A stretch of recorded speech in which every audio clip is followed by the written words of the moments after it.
વેલો છોટીઓ વાડી નાવડે વેલું છોટીઓ વાડી નાવડે આવી રોડે આંબલિયાની ડાળ હિચકો રે બાંધ્યો હીરાનો રે માણારાજ.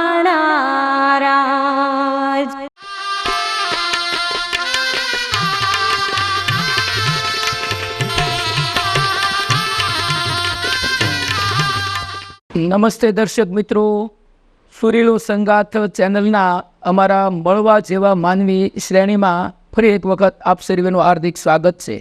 આજે એક બહુમુખી પ્રતિભા, એન્કર, સિંગર અને મોટિવેટર એવા શ્રી સોનલબેન પટેલને આપણે મળવા જેવા માનવી તરીકે મુલાકાત કરીશું. ધન્યવાદ. નમસ્તે સોનલબેન, આપનો અમારા સુરીલો સંગાથ ચેનલમાં હાર્દિક સ્વાગત છે. સાંભળ્યું છે કે આપ ઓલ ઇન વન એટલે કે એક બહુમુખી પ્રતિભા, મલ્ટી પર્સનાલિટેડ વ્યક્તિ છો. એનો આપણે ધીમે ધીમે અમારા દર્શક મિત્રો અને ખાસ કરીને શબ્દની ઉપાસનાના જે નવોદિત કલાકારો છે, ભાઈઓ બહેનો છે, એમને કંઈક માર્ગદર્શન, પ્રેરણા અને પ્રોત્સાહન મળે એ થોડી વાતચીતો કરીશું.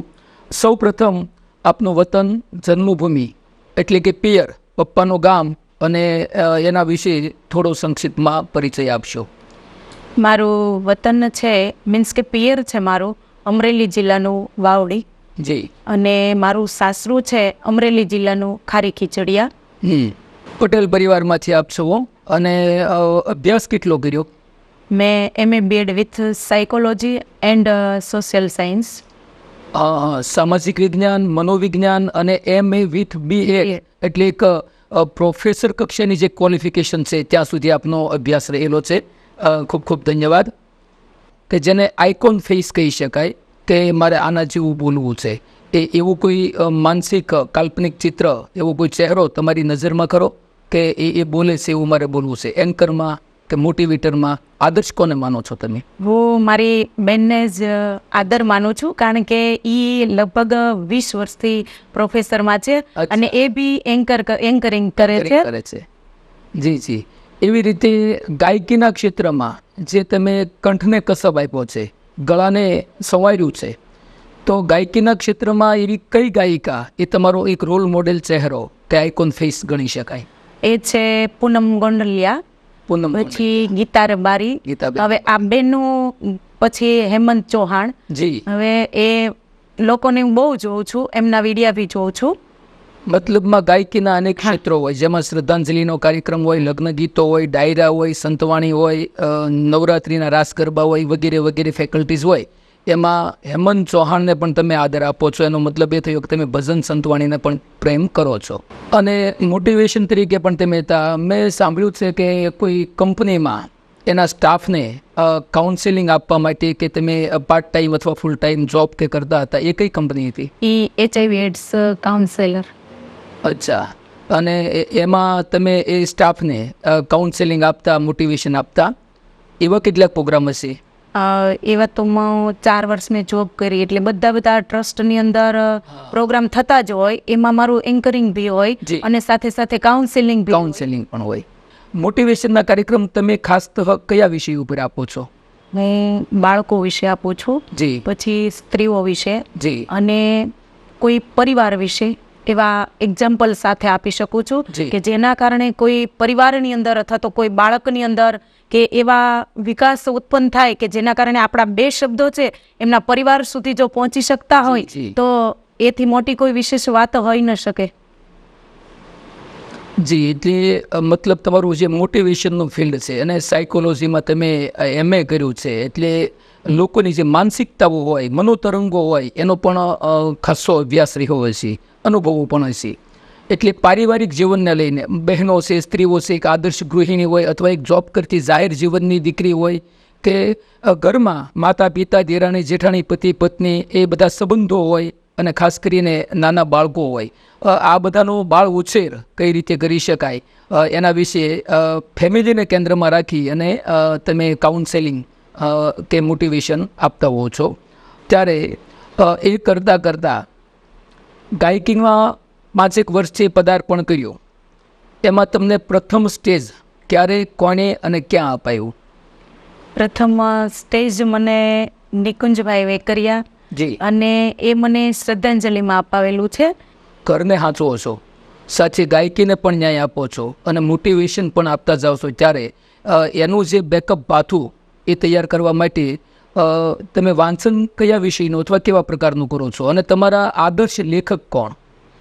એમાં એવું છે, હું એકચ્યુઅલી કોલેજ લાઈફમાં હતી જી. ત્યાંથી જ મને બહુ વાંચવાનો શોખ છે અને હજી પણ છે કે હું કોઈ પણ એવું સામાયિક પુસ્તક હોય અથવા તો કોઈ પણ ન્યૂઝ હોય એને એકદમ ડિટેલ્સથી જીનામ જોઈને જે ઝીણવટપૂર્વકની માહિતી હોય એ હું વાંચી શકું. અને એમાં બધી જ લાઇબ્રેરીમાં હું મોટા ભાગના પુસ્તકોની અંદર એમાં મારું જે ફેવરિટ છે કુંદનિકા કાપડિયા, 7 પગલા આકાશમાં, એ મારું ફેવરિટ છે. અને મને જે ગમતું હોય ને તો મને બહુ એમનું પ્રિય છે. બધી જ નવલિકા છે એ મેં વાંચેલી છે, કારણ કે એમાં જે સારાંશ હોય છે એકદમ કોઈની કહાનીને વ્યતીત કરેલો હોય અથવા તો કોઈના જીવન પર એ પ્રસરી ગયેલું હોય, એટલા માટે મને નવલિકા મારું પ્રિય છે. ચોક્કસ. કુંદનિકાબેન કાપડિયાને યાદ કર્યા. વર્ષો પહેલાં રાજકોટનું દૈનિક જય હિન્દ હતું, એમાં ધારાવાહિક તરીકે 7 પગલાં આકાશમાં આવતી અને એમને સરકારનો પુરસ્કાર પણ મળેલો. અને બહુ વર્ષો પહેલાં, દાયકાઓ પહેલાં, બેન શ્રી કુંદનિકાબેને નારી ઉત્કર્ષ અને સ્ત્રી સન્માનની ભાવનાને ખૂબ પ્રખર વેગ આપ્યો હતો.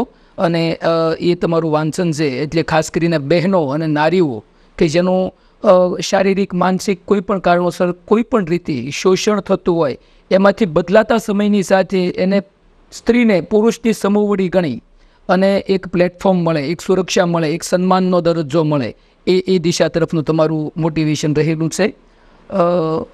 ગાયકીની થોડી વાત કરીએ તો પરિવાર તરફથી ખાસ કરીને મારા ભાઈ, એ મીન્સ યોર હસબન્ડ, શું નામ છે એમનું? મેહુલ કુમાર. એમના તરફથી કેવો સપોર્ટ મળે છે? કારણ કે એનું મને જ્યારે પ્રોગ્રામ હોય ને ત્યારે મને બહુ જ સપોર્ટ કરે જી. અને બધા જ વિડીયા કઈ રીતે બનાવવા જી. અથવા તો કઈ રીતે એન્કરિંગ કરવું, ભલે એ નથી કરતા પણ એનું સપોર્ટ છે મને બહુ બધો છે. કે મને લેવા આવવું, મૂકવા આવવું, એનો બી બિઝનેસ છોડીને મારી સાથે આવવું એક મોટી વાત છે. એટલે એનો સપોર્ટ મને પૂરેપૂરો છે. એમાં તમે જણાવ્યું કે મારા હસબન્ડ અને મારા પરિવાર તરફથી મને ખૂબ સારો સપોર્ટ અને સહયોગ મળે છે. એ તમારી વિશેષ સદનસીબ કહેવાય. એના માટે ધન્યવાદ. આપનું મનપસંદ કોઈ પણ ગીત, લોકગીત, ભજન, લગ્ન ગીત એઝ યુ સુટેબલ, એનું એકાદું મુખડું અને અંતરો અમારા દર્શક મિત્રો સુધી આપના કસુંબલ અને કુકિલ કંઠ દ્વારા પહોંચાડવા પ્રયત્ન કરશો. વેલો છોટીયો વાડી નાવડે, વેલું છોટીયો વાડી નાવડે, એવા સગરામ છોટા રે જા જા જા બોડા હે, એવા દોરીડા એ બંદરે જા જા જાંબુડાએ. ખૂબ સરસ. બહેન, હજી એકાદું ગીત આપણે એકાદી પંક્તિ અંતમાં લઈશું. એ પહેલાં આખરી 1-2 સવાલ. બહુમુખી પ્રતિભા છો એટલે તમારા એક જે પર્સનાલિટી છે એને એક એપિસોડમાં વર્ણવી લઈએ તો થોડી વિગતે વાતો થાય, પરંતુ એક સમયની પણ ચોક્કસ પાબંદી હોય છે. ત્યારે આપનું આ ક્ષેત્રને આગળ લઈ જતા આખરી સ્વપ્નો અથવા તમારી મંજિલ શું છે? તમારું ગોલ શું છે? આ કલાની યાત્રાને, સરસ્વતીની શબ્દની સાધના, ઉપાસના કરતાં તમે ક્યાં પહોંચવા માગો છો? હવે મારું તો એ સ્વપ્ન છે કે હું સારા એન્કર થાઉં. જી. એ મારું એક સ્વપ્ન છે અને હું ચોક્કસ એ કરીશ.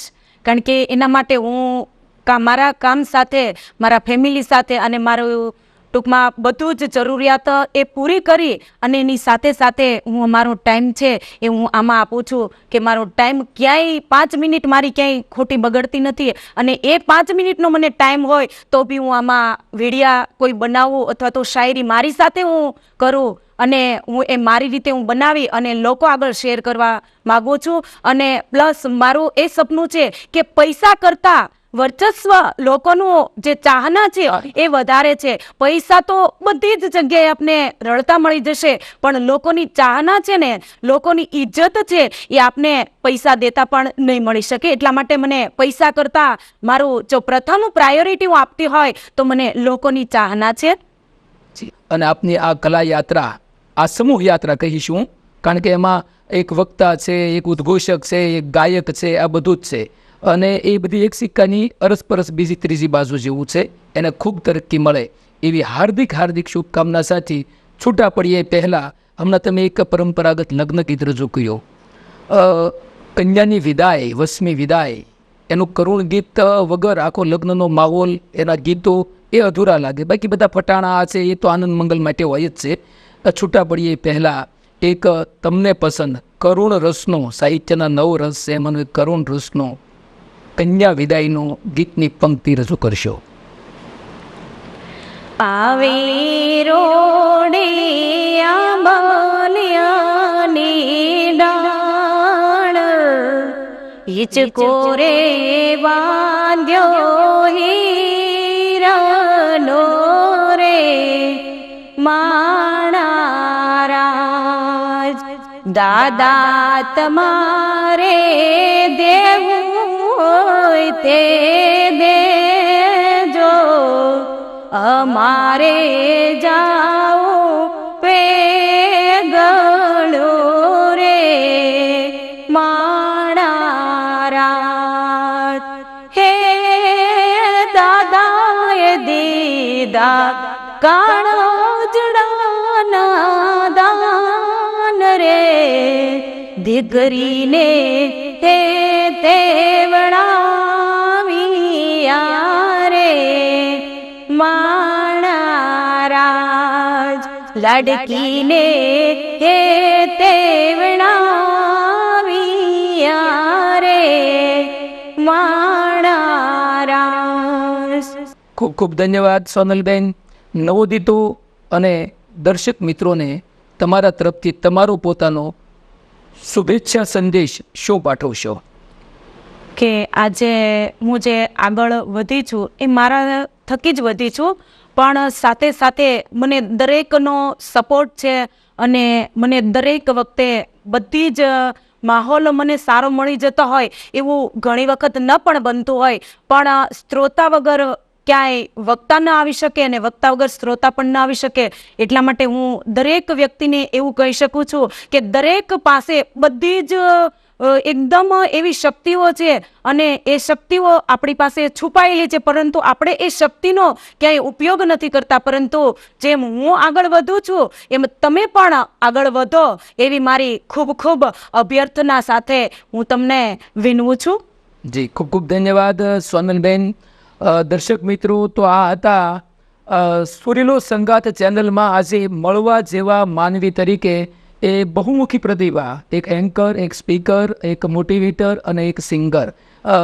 એમને ખૂબ ખૂબ અભિવંદનાઓ સાથે બહેન અમારા સ્ટુડિયોમાં આજના કાર્યક્રમમાં આપ પધાર્યા અને આપના જે અનુભવોની ઝલક છે એ આપે અમારા દર્શક મિત્રોને આપી, એ બદલ આપનો ખૂબ ખૂબ ધન્યવાદ. ખૂબ ખૂબ આભાર.